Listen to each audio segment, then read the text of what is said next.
Break के बाद एक बार फिर से स्वागत है आपका। खबरों का सिलसिला शुरू करेंगे। पीएम मोदी ने पाकिस्तान पर जमकर आज हमला बोला है। जो सिंदूर मिटाने निकले थे उन्हें मिट्टी में मिलाया। 22 मिनट में आतंकियों के नोट ठिकाने तबाह किए गए।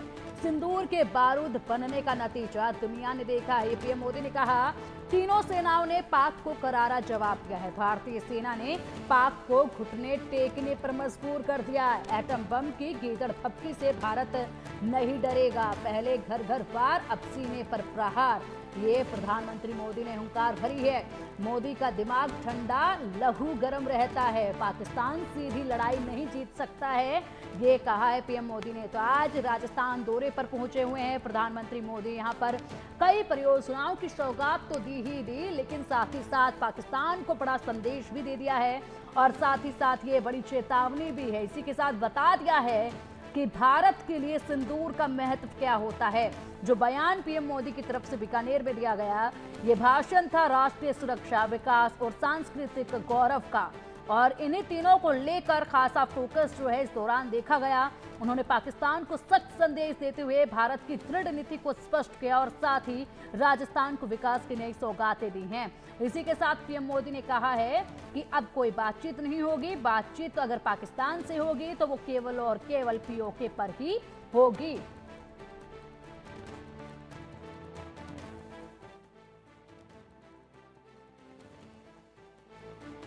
22 तारीख के हमले के जवाब में हमने 22 मिनट में आतंकियों के 9 सबसे बड़े ठिकाने तबाह कर दिए।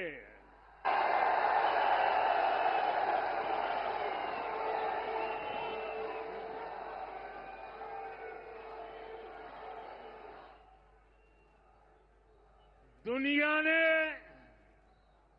और देश के दुश्मनों ने भी देख लिया कि जब सिंदूर बारूद बन जाता है तो नतीजा क्या होता है। और आज इस कार्यक्रम से देश के 18 राज्य और केंद्र शासित प्रदेशों से भी लाखों लोग ऑनलाइन आज यहां हमारे साथ जुड़े हैं। अनेक राज्यों के राज्यपाल, मुख्यमंत्री, लेफ्टिनेंट गवर्नर, अन्य जनप्रतिनिधि आज हमारे साथ हैं। मैं देश भर से जुड़े सभी महानुभावों का, जनता जनार्दन का अभिनंदन करता हूं। भाइयों और बहनों, मैं यहां पर करणी माता का आशीर्वाद लेकर आपके बीच आया हूं। करणी माता के आशीर्वाद से विकसित भारत बनाने का हमारा संकल्प और मजबूत हो रहा है।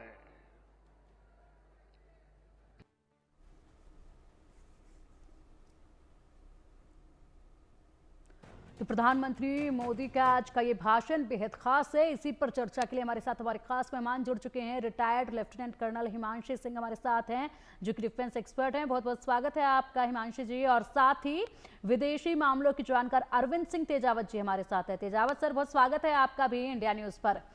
चर्चा की शुरुआत करते हैं। हिमांशी जी, आपने भी ये भाषण सुना होगा और इस भाषण के साथ अगर बात की जाए तो बहुत सी चीजों का संगम जो है इस भाषण में नजर आया है। चेतावनी पाकिस्तान को दी गई, बदलती रणनीति भारत की यहाँ पर जो है वो इस संदेश में साफ तौर पर देखी गई है।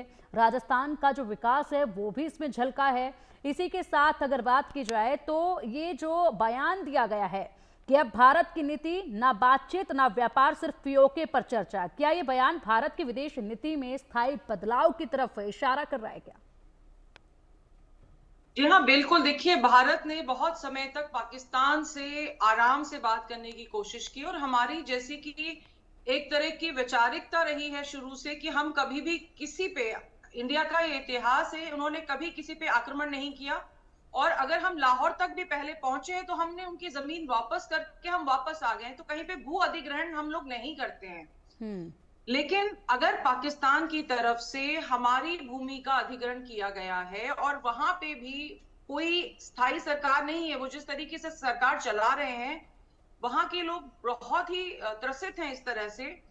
तो अब अगर पाकिस्तान हमारे यहाँ लगातार आतंकवाद को बढ़ावा दे रहा है, और जिस तरह से इस बार जो हुआ वो हिंदू संस्कृति, सनातन संस्कृति पे बहुत बड़ा हमला था। आप देखिए, आपके लिए सिंदूर एक सांकेतिक चीज हो सकती है, लेकिन भारत के लिए ये उसकी विरासत है, ये संस्कृति है भारत की, और आप किसी की संस्कृति पे हमला नहीं कर सकते हैं। भारत सिर्फ एक भूभाग नहीं है, ये जनमानस की भावनाओं को दर्शाता है।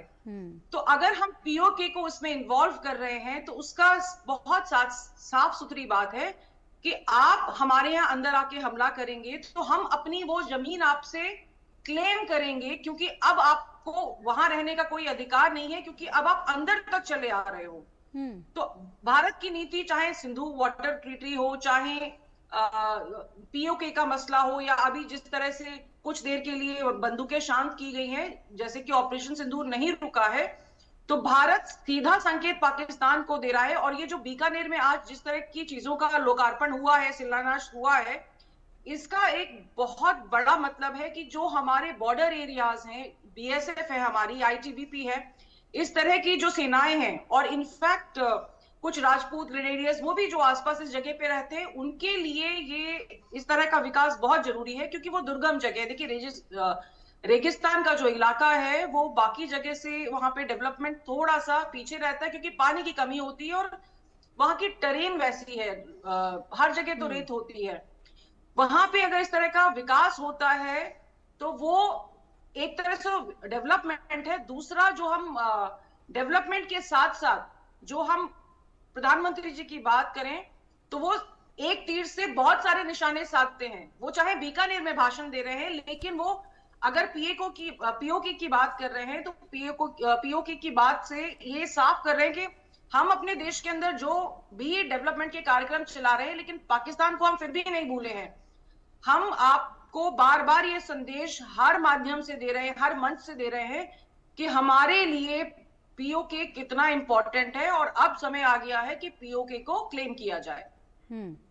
बिल्कुल, आपने हिमांशी जी बिल्कुल सही कहा। और इसी बीच जिस तरीके से आपने व्याख्या की है आज के इस दिन भर के कार्यक्रम की, सबसे महत्वपूर्ण जो इस बीच रही है वो यही रही है कि आप देखिए किस तरीके से शुरुआत जो है आज के दिन की है पीएम मोदी ने करणी माता मंदिर में दर्शन करके।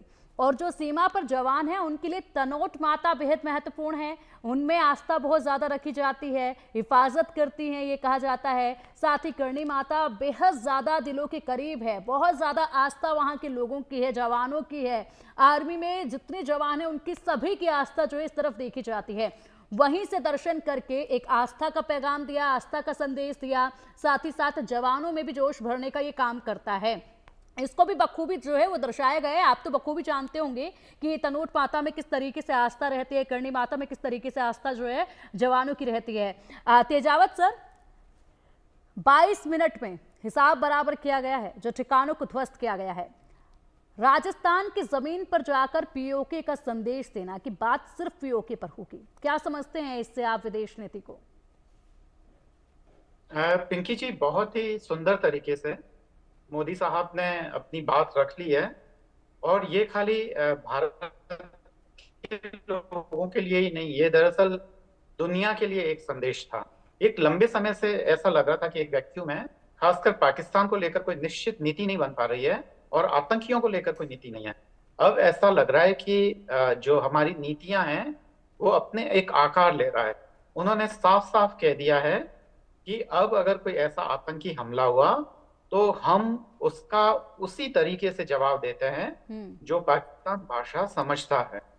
यहाँ कुछ चीजें हमें ध्यान रखने की है कि यह तो हमने एक नीति की तरह हमने इसको एक्सेप्ट कर लिया, हम उसको इम्प्लीमेंट भी कर रहे हैं। पहला सर्जिकल स्ट्राइक के बाद में बालाकोट हुआ था, वह उससे भी ज्यादा उसकी जो डेंसिटी थी वो उससे ज्यादा थी। और उसके बाद में अभी जो हमने एयर स्ट्राइक किया, जो मिसाइल अटैक्स, जो ब्रह्मोस वगैरह का इस्तेमाल करके, तो वह उससे भी ज्यादा खतरनाक था। और कुछ जो रक्षा विशेषज्ञ थे उनकी ये राय थी कि दरअसल युद्ध या वो जो एक तरीके से हमने जो स्ट्राइक किया था उसको इतना जल्दी खत्म नहीं करना था, कुछ 2-4 दिन और चलता तो हम्म। पाकिस्तान का और नुकसान हो सकता था। पर अगर भविष्य में कोई और इससे बड़ी घटना होगी तो मुझे लगता है कि उससे भी बड़ा कोई ना कोई एक्शन लिया जाएगा। यह भारत सरकार की तरफ से साफ है। पर अभी जो हमारी चिंता होनी चाहिए वो है कि यह तो हमने बाहर एक विदेश नीति के तौर पर हमने, या खासकर पाक नीति के तहत हमने इसको स्वीकार कर लिया है। इंटरनल सिक्योरिटी को लेकर भी हमें कुछ नीतियां बनानी चाहिए। खासकर जो पर्यटक जाते हैं, या तो उन्हें कुछ ट्रेनिंग दी जाए, आर्म वगैरह दिया जाए, जैसा कि ग्राम रक्षा समितियां वहां बनी हुई है, तो वो बहुत ही अच्छे से काम कर रही है, खासकर जम्मू वगैरह हम्म। के इलाकों में।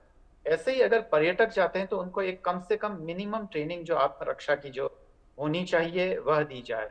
और एक नीति बननी चाहिए कि जहां जहां दो तरीके से काम हो सकता है, या तो हम अपने सारे ही जम्मू एंड कश्मीर के जो पर्यटन स्थल हैं उनको पूरी तरीके से सिक्योरिटी प्रोवाइड करें, पर वो काफी महंगा और खर्चीला है। या फिर हम यह कर सकते हैं कि जैसे जैसे जो टूरिस्ट जाते हैं हम उनको पूरी तरीके से सिक्योरिटी प्रोवाइड करें।